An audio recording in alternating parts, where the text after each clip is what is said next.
Isang magandang umaga po sa ating lahat, mga kaibigan, mga kapatid. Ay minarapat ko po kasing mag-live ngayon kasi nakita ko ang post nitong isa nating nanood sa ating isang pinost. Yung pinost po natin, tapos ay nag-post din siya ng isang picture. Pinost ko po ito. Nag-ascend siya ng picture dito po sa aking isang reel. Together with my apo, Jonas Kanya. Yan po ang reel ko. Kapatid sa lokal ng Pulo. Yan ang reel ko, tapos mayroon po nag-post. May nag-post po sa inyong lahat. Ito po yung post niya. Ito. Gusto ko lang reaksyonan eh. Kasi talagang ibang dating nitong post nito eh. Ayan oh. Nag-post siya oh. Ayan, talagang paninira at kamangmangan ang pinost po niya. Babasahin ko po. Ito po. Babasahin ko yung nakasulat sa post niya. Pakiusap ni Manalo sa mga member niya, sabi niya sa post niya. Huwag ipalabas sa reels ang preaching niya at church niya dahil lalo siyang pinahirapan doon sa apoy ng asupre. Yun po ang post niya. Hindi po ba kamangmangan yan? Unang-una, yung sinabi niya na pakiusap ni Manalo sa mga member niya, siguro ang sinasabi niya rito, ang Eduardo Manalo, sa mga member niya, huwag ipalabas sa reels ang preaching niya. Hindi po ba isang paninira at kamangmangan niya? Ang daming reels ng mga kapatid. Yung pagtuturo ng kapatid na Eduardo Manalo, ang ating pinakamamahal na tagapamahalang pangkalahatan. Ang daming reels. Pinakikita ng mga kapatid yung kanyang pagtuturo. Yung pangangaral niya, pinopost ng mga kapatid. Sa YouTube, sa Facebook, sa TikTok, ang dami. Pinopost ng mga kapatid. Pero sabi niya, pakiusap raw ng ka-Eduardo sa mga member niya, huwag ipalabas ang reels, ang preaching niya at church niya. Hindi po ba isang paninira yan? Isang kamangmangan? Sino po ba itong nag-post nito? Ito po ang pangalan niya. Si Ron Jocris. Ron Jocris. Sino po ba itong si Ron Jocris? Tignan po natin yung profile niya. Ito po, tignan natin yung profile nitong taong ito. Kung sino ito. Ito po ang profile niya. Ito. Sino po itong Ron Jocris nito? Ito. Ron Jocris. About information. Tignan natin kung sino ba ito. Babasahin ko po sa inyo. Ayan po siya. Ayan ang kanyang information. Works at work of Jesus Christ Ministries. Baka ministro ito.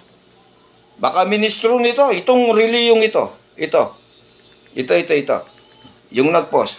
Works at work of Jesus Christ Ministries. December 18, 2024 up to present. Aktibo pa siya. Ano pa? Gift of Version Dreams. Kaya pala nananaginip siya. Nananaginip ang taong ito. Kasi sabi niya, ang ano niya, ito yung informasyon niya.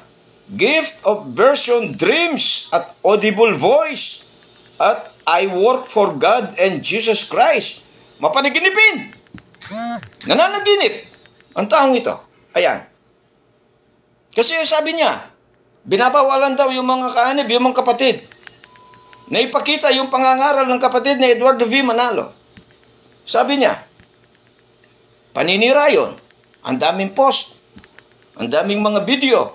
Pinopost ng mga kapatid yung pangangaral ng kapatid na Eduardo V. Manalo para makarating sa mga tao. Para malaman ng tao ang katotohanan. Pero sabi niya ay binabawalan daw ang mga miyembro. Di po ba? Ulitin natin. Asan ba yung ano niya? Sinungaling itong taong ito eh. Napakasinungaling. Ito, pakiusap ni Manalo sa mga member niya, huwag ipalabas sa reels ang preaching niya at church niya. Di po ba? Napakasinungaling nito. At itong taong ito, ulitin ko, tignan natin yung profile nitong taong ito para makilala natin, mga kaibigan, mga kapatid. Ito ba yung tagapangaral na paniniwalaan ninyo? Isang mangangaral na sinungaling. Nagtatrabaho siya, works at work of Jesus Christ Ministries. Baka tagapangaral to. Bulaang tagapangaral. Sinungaling. Ito ang picture niya. Ayan o. May hawak pa siyang Biblia. Pahawak-hawak ka pa ng Biblia, sinungaling ka naman. Ito. Puro paninira lang alam mo. O, sino ba ito? Ulitin natin. Nagtatrabaho siya sa works at work of Jesus Christ. Ayan. Ministries. Baka pastor ito. Kasi nagtatrabaho siya work of Jesus Christ Ministries. Tapos mayroon pa. Visionary at visionary in Christ Jesus. Talagang imahinasyon, nagbivision lang. Visionary ka nga. Gift of vision dreams. Mapanaginipin ka pa. Ayan. Gift of vision dreams at audible voice. At I work for God and Jesus Christ. Puro panaginip lang ang alam mo. Nananaginip ka ng gising. Isa kang sinungaling. Kung ano-anong pinagsasabi mo. Nag-post ka pa ng picture. Ano pa ang post ng picture niya?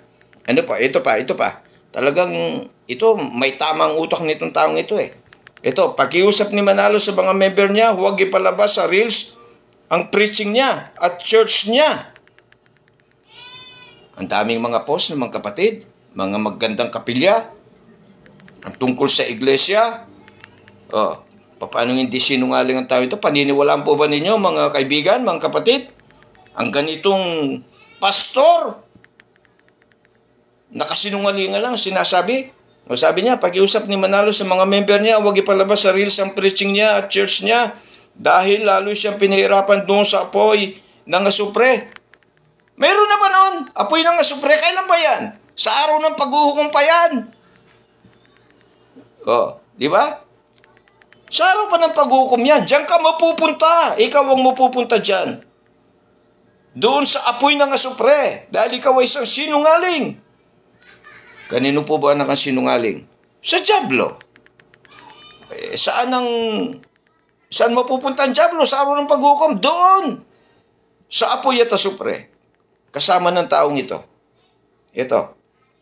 Kasama nitong Ron Jokris nito. Ron Jokris.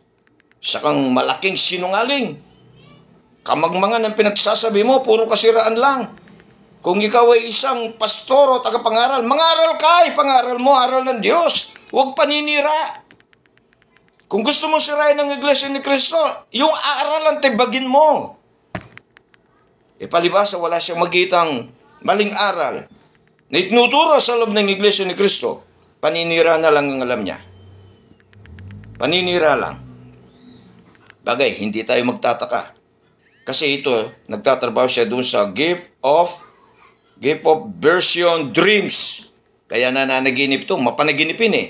Kasi dito sa gift of vision dreams, kung tatagalogin to, pagpasensya niyo kung mali ang Tagalog ko, pero pagkaunawa ko rito, gift, regalo raw ng version, ng vision.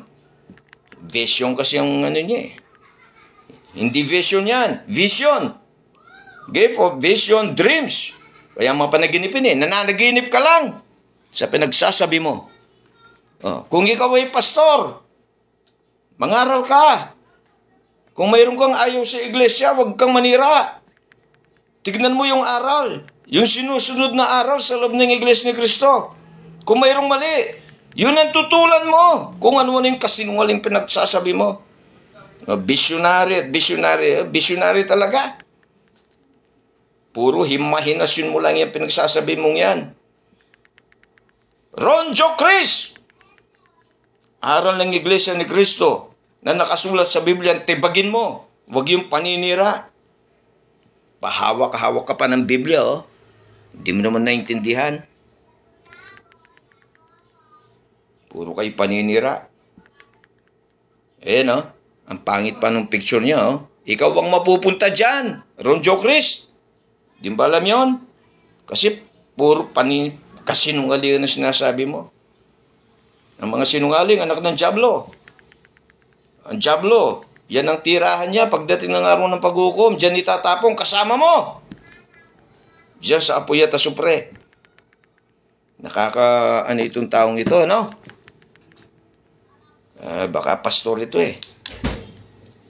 Dapat talaga, kung kayo po, mga pastor ng iba reliyon, huwag po kayong mamersonal.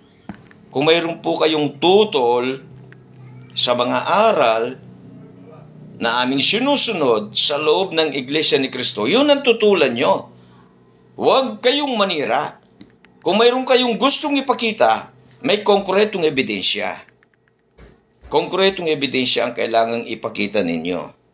O kung tutol kayo sa aral, ipakita nyo. Tutol kayo sa aral. Hindi yung kung ano-ano yung pinopost nyo na puro kasinungalingan naman. Ano po? Sige, hanggang dyan lang po. Medyo ayos na. Nailabas ko na kung ano yung gusto kong sabihin dito sa taong ito. Ano nga ulit ang pangalan nito? At nang mailagay natin sa dictionary, Ron Jokris. Ron Jokris. Mapanaginipin. Isang taong mapanaginipin. Dahil doon po siya nagtatrabaho. Doon siya nagtatrabaho. Ano? Kasi yung trabaho niya. Kaya mapanaginipin eh. Ayun o. Gift of vision dreams. Kaya mapanaginipin eh. O sige po, mga kaibigan, mga kapatid. Pasensya na po kayo. Hindi po ako galit. Kaya medyo napatas ang boss ko. Tinitindi ko lang. Gusto ko lang itindi na ang taong ito ay isang taong napakalaking sinungaling. Kasinungalingan po ang kanyang pinagsasabi. Palibasa, wala silang makitang maling aral na sinusunod sa loob ng Iglesia ni Cristo kung ano lang ang kanilang pinagsasabi. Pahawak-hawak pa siya ng Biblia. Sos, kasinungalingan naman ang kanyang pinopos. Sige po, mag-ingat po kayo, Ka Robert Augusto. Enjoy your vacation. Enjoy po, enjoy. Si Kaleoncio Lahom, salamat po sa pagdalaw ninyo. Salamat sa pagdalaw ninyo sa ating live ngayon. At least medyo, kasi medyo masakit kasi eh. Ay puro kasinungalingan naman ang pinopos nila. Napakaganda naman nung post ko tungkol sa Santa Cena. Kasama ko yung apo ko. Diba ba? Tapos papasok siya. Ibang topic. Kung ano-anong inan niya, picture pa. Mga lapastangan ito, mga taong ito eh. Ano po? O sige po. Hanggang sa muli.